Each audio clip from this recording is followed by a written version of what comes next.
Welcome back. By the end of this episode, you will find out exactly how we arrived at the diagnosis for our patient.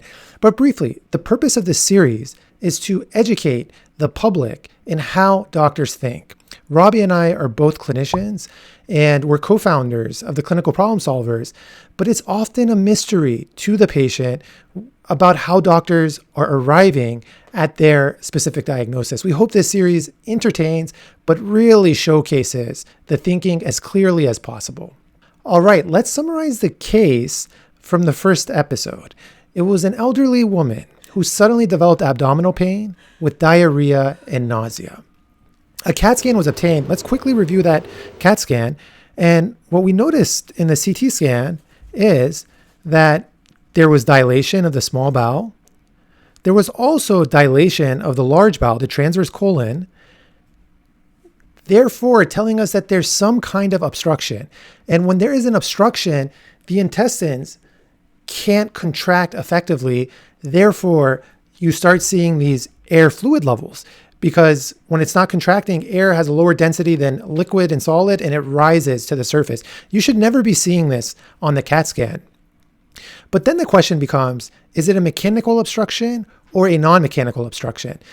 There are a few radiographic findings that can help tease these two apart. One is that in a mechanical obstruction, you actually will see a transition point. Most likely you'll see a transition point. Furthermore, when there's a mechanical obstruction, the distal segments are completely compressed because you have an obstruction. The bowel is trying to contract against that, but whatever's distally, nothing's coming through, so it's totally decompressed. But in an ileus, there is no transition point, and oftentimes multiple segments of bowel are dilated because there isn't a mechanical obstruction, and you might even see air in the rectum. And here, because we have both small bowel and large bowel dilation, it's a very strong signal towards a non-mechanical obstruction or an ileus. The other major finding that we found in this patient is right here. Do you see how there's enhancement here in the lining of the colon? And let me go a little further down. This is the rectum right here where we store our stool. You can see there's enhancement in the lining right here as well. This, when there's enhancement, is suggestive of inflammation. So the patient had radiographic evidence of inflammation of the rectum and the colon. This is referred to as proctocolitis. Colitis means inflammation, procto, rectum, and colon. And then the question is, when you find a radiographic finding, because a lot of times we find incidental stuff, you have to say, is there a compatible syndrome with the radiographic finding? And yes, abdominal pain, diarrhea, it's a good fit for colitis or inflammation of the colon. So now we can say the patient has proctocolitis plus ileus. And if you remember, we asked, was it the ileus causing the proctocolitis causing the ileus, or are they just both randomly occurring? It's much more of an elegant explanation to say that the inflamed colon is what's causing the bowel not to contract properly. So at the end, what needs to be explained is the inflammation of the rectum and the colon, and that inflammation is what's leading to the ileus. But I want to explain this through understanding. So we already defined ileus, and to understand it, you have to ask the question, what molecule stimulates the intestines to contract? It's acetylcholine.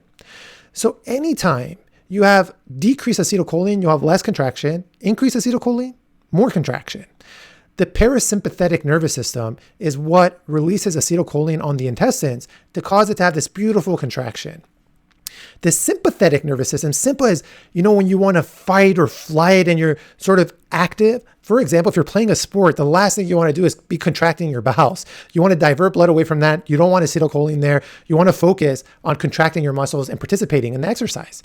So anything that causes a rise in the sympathetic nervous system will cause acetylcholine levels to drop and the intestines to contract less. Anything that causes a rise in the parasympathetic nervous system, for example, I have this protein bar, and at some point during this recording, I am going to eat it with my beautiful cardamom and rose infused tea.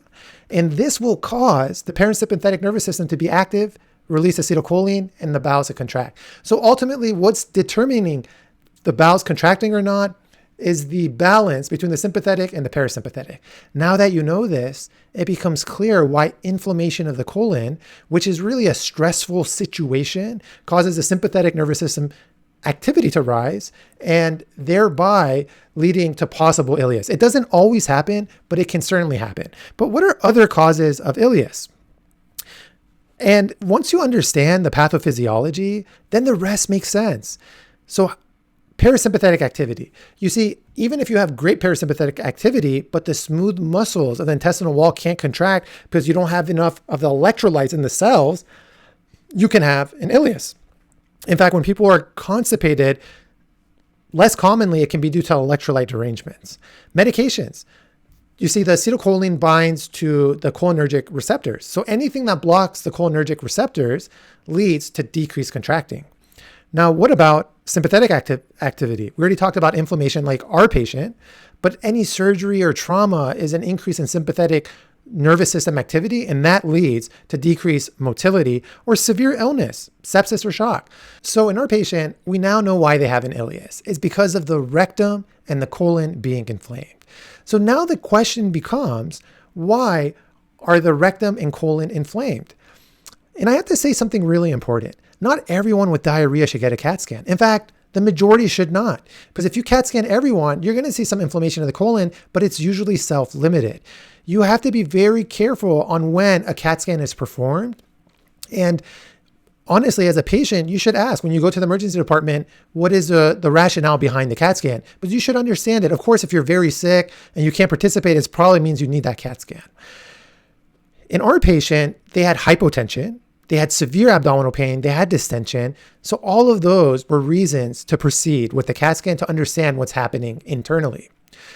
So now the question is, what can cause inflammation of the lining of the intestines?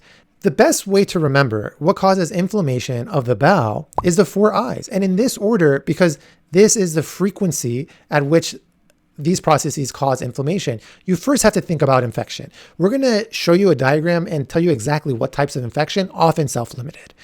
The next category is non-infection inflammation. And the prototypical example here is inflammatory bowel disease. The third category is infiltration. This is less common, but cancer can infiltrate the walls of the intestines, causing them to enhance on the CAT scan and causing inflammation. The fourth bucket is ischemia, especially parts of the bowel where they get a dual blood supply. They're vulnerable to ischemia. And so if someone is hypotensive, you may get inflammation when there's not enough blood flow to that region of the bowel. And then the fifth bucket is the other, and this is where medications, even medications like angiotensin receptor blockers, olmesartan, non-steroidal anti-inflammatory agents can cause inflammation, or immune checkpoint inhibitors, which we use in the context of cancer and treatment. So now let's look at the figure. And Robbie did a terrific job with the creation of this, and I love this figure so much. The power of a figure. So here is the lumen, this part is the colon, and this part is the rectum. Because the question becomes, why aren't we just calling this colitis? What's the advantage of saying proctocolitis? When we solve problems as physicians, as clinicians, how we frame the problem is critical, because if you don't frame it correctly, you're going to invariably end up at the wrong diagnosis. For instance, if our entire focus was the patient's nausea, there's no way we would have a much narrower frame. Proctocolitis. Colitis is good, but proctocolitis is even more refined of a frame, and you need the right frame to end up at the right diagnosis. And here, let's start with the lumen. So at the rectum, people are at risk of foreign body and other stuff. If inserted into the rectum, it can cause inflammation. How about the wall right here, the lumen? You can have infections, and these include GI organisms or sexually transmitted infections like chlamydia. You can have inflammation. Inflammatory bowel disease comes in 2 primary forms, ulcerative colitis and Crohn's. And if the rectum is involved, it's more likely to be ulcerative colitis because it always involves the rectum. But note that Crohn's can also involve the rectum, but it's more patchy and can involve anywhere in the gastrointestinal tract. In the rectum, you can have such bad constipation that this stool ends up causing pressure on the wall of the rectum that pressure on the wall of the rectum prevents blood from nicely reaching that region of the rectum. If blood is not reaching that region, then you get inflammation. And that's referred to as sterocrural colitis. And we already said infiltration, like cancer, can cause inflammation. But it's not only things that affect the lumen or the wall. You can actually have pelvic disease, gynecologic disease that's causing sort of nearby inflammation, or you can have stuff in the colon that's working its way down to the rectum. So now that we know the patient has an ileus, and ileus is from the proctocolitis, the question is what's driving the proctocolitis, and does this patient need a colonoscopy to arrive at the answer? I love when I'm solving problems to think what is in my diagnostic armamentarium. But just because I can order a test doesn't mean I should order it. You always have to ask the question, hey, what are you going to do with the results of that test? So we just said not everyone with diarrhea and belly pain need a CAT scan. Not everyone with inflammation of the colon needs a colonoscopy where you can actually go into the rectum and the colon and see what's happening and take biopsies and study it under a microscope.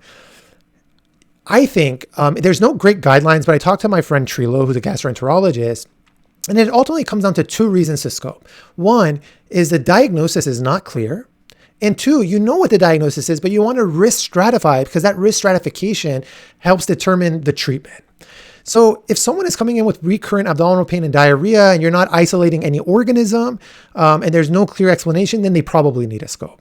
In our patient, it was how sick he was. We sent the stool for culture and PCR where we have specific organisms, and you can see it right there on the screen now, where they're the common culprits of bacteria, viruses, parasites, and you'll see everything was negative in our patient.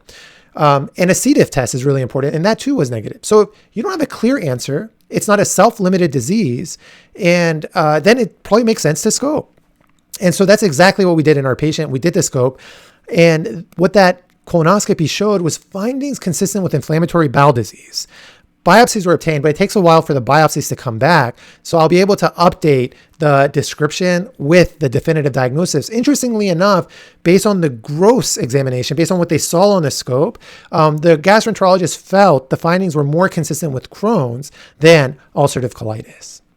So in summary, we had a patient who had abdominal pain, diarrhea, and hypotension.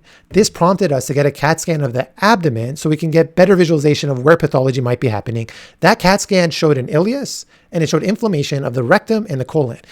We learned that the ileus is probably a consequence of the inflammation of the colon and rectum.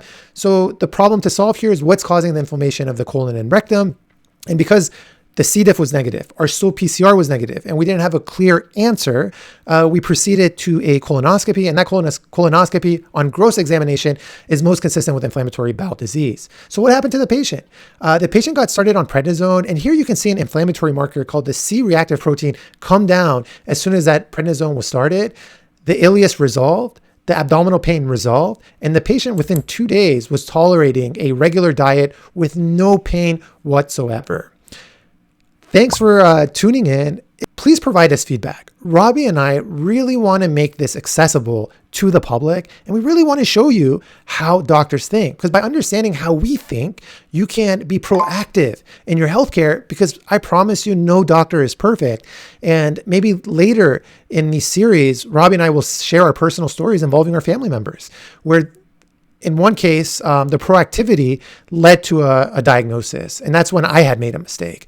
So it's really important that, or we hope that through this series, you can understand, you can be proactive in your care, and you can know how we think to arrive at a diagnosis.